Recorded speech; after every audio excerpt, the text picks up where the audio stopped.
Hi, this is Mr. Recipe, and we're here to make salsa today using some of the hottest chilies known to mankind. I brought 4 chilies today to show you, but I have over 87 different varieties of chili peppers from around the world. My business is selling spices to very high-end chefs around the country, and I go all over the world to find the finest spices and bring them back here to the United States and sell them to the best restaurants. These are 4 chilies. The first chili I have over here is an ancho chili. It's about between 40 and 60,000 Scoville units. Scoville units meaning the amount of heat index in each chili. The Scoville units go from about 1,000 to 1.2 million Scoville units. And we have chilies that represent that whole range here. So the first one again is ancho. The second one is chipotle morita.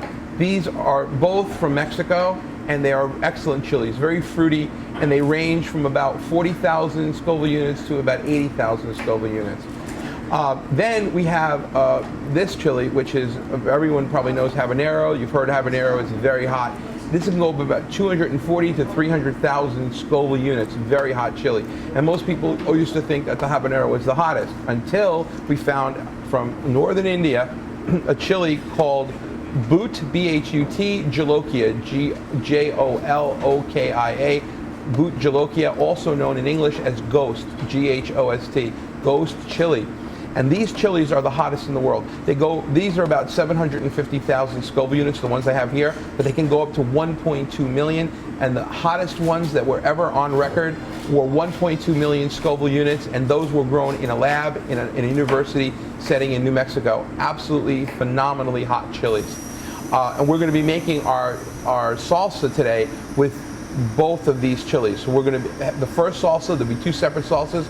The first one will be made with habanero. The second one will be made with Bhut Jolokia or ghost chili.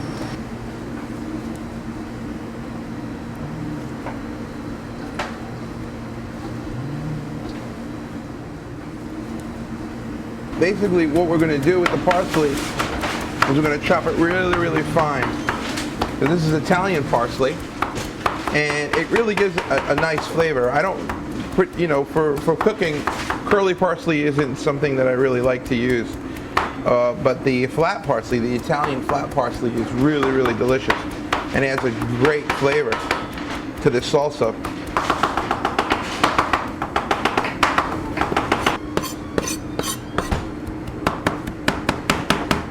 So now we're going to do the garlic. The garlic is very important because it gives a tremendous amount of flavor to the salsa. And what I'm going to do is cut about 30 cloves of garlic up. And what I like to do, and what I've been doing for a technique that I've been using for years, is to take really good sea salt and take the sea salt, and once we've cut the garlic, chopped it up a little, I actually take the sea salt and put it on top of the garlic. What happens then is the salt will actually pull the oil and break down the fibers of the garlic, and it allows me to make a paste out of the garlic. And that garlic paste, is what I'm going to use in the salsa. And it really makes it delicious. It's really a wonderful addition. Okay, here we go. We're going to take some red onion, because red onion is really nice for this. And what I'm going to do is we're going to take the red onion, and we're just going to make a really fine dice out of it.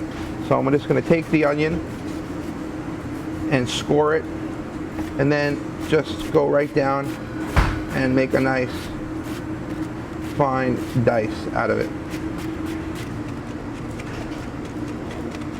I wish you were here to smell this. This is so good. Oh my God, I am so worked up over this.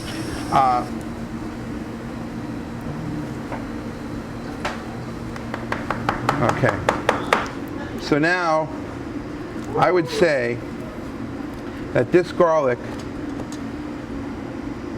is exactly the consistency that I'm looking for. It's going to break down beautifully, and of course it's going to break down further when I actually put it in with the tomatoes. The tomatoes are acid, the lemons and limes are acid, so it will continue to break down in the salsa itself and impart its flavor.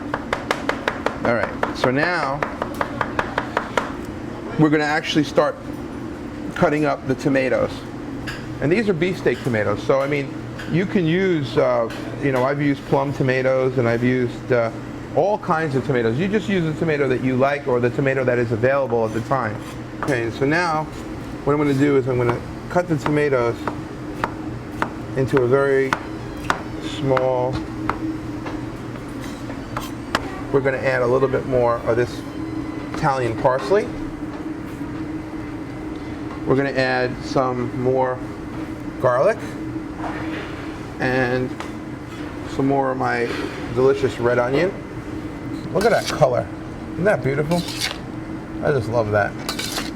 And I wish you were here to smell this because, folks, this is what I call yummy. So now we're going to add some fresh pepper, fresh cracked pepper. It's very important to add fresh cracked pepper because it gives it such a great flavor, you know. And there's nothing like fresh pepper. Of course, the capsaicin, which is the heat in the chili, is not the same as the flavor of a pepper.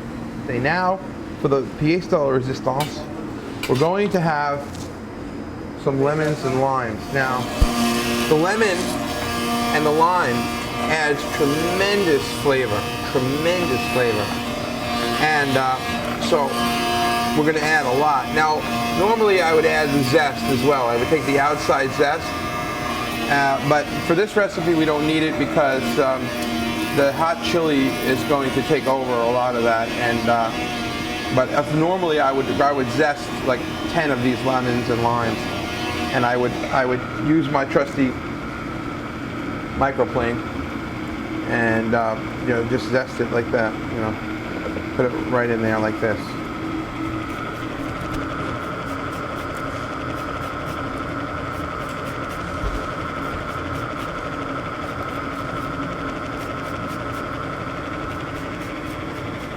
You want to get just the outside. You don't want to get the white pith. You just want to get the outside.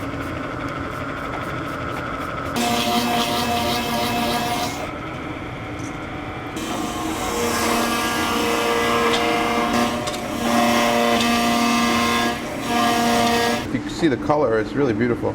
It's got this greenish yellow tint to it.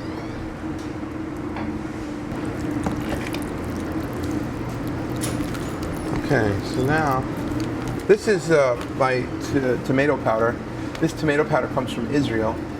And what they do is they take the fresh tomatoes like I just did and they air dry them. They don't sun dry them, they air dry them. And the air drying causes the tomato to have a very intense tomato flavor. And that's all that's in here, is tomato. And once you open this, this seal, this vapor barrier, the tomato powder will start to cake up. It will start to take the moisture from the air around you, so you have to work with it pretty quickly. So now I'm going to add about half of this, and it's a half a pound. But I got to tell you that the aroma of this is just outstandingly good. I'm very happy with how this has come out so far. Just from strictly an aroma point of view and a visually it looks really nice and appealing.